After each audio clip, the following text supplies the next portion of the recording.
Welcome to UKey Wallet. In this video, you'll learn how to back up your recovery phrase on UKey Wallet app using UKey Seed Ti. So what is UKey Seed Ti?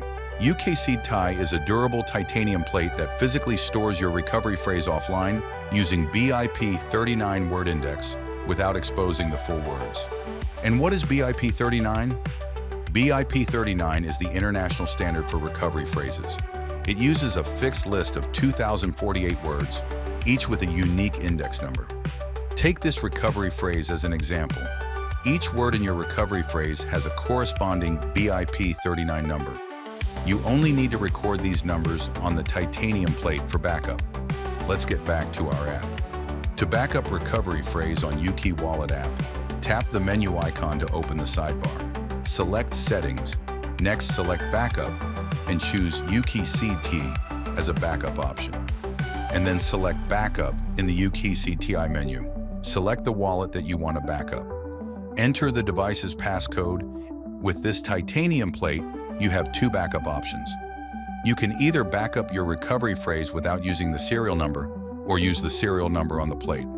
To back up without the serial number, select Don't Enable Protection. Next, you'll see 12 numbers displayed one by one.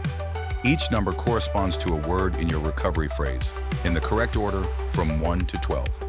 Now use the tool to stamp the digit codes shown on the screen precisely onto the titanium plate. Once all the numbers have been shown, your UKey Seed Ti backup will appear on the screen again for a final verification of the digit codes. Tap I've backed up. Next, you have to verify the digit codes by entering the required numbers, and the backup process is completed. The second method is to back up your recovery phrase using serial number protection. Select Enable Protection with Serial Number. Next, enter the correct serial number from your UKey Seed Ti. Now the numbers will be shuffled algorithmically. As you can see, compared to the first option without serial number protection enabled, the order of your recovery phrase has been algorithmically shuffled. Also, double-check the codes on your UKey Seed Ti, then verify them to complete the backup. Your recovery phrase is now securely stored on your UKey Seed Ti. Keep it in a safe place. If you ever lose your wallet, simply use this titanium plate to restore it.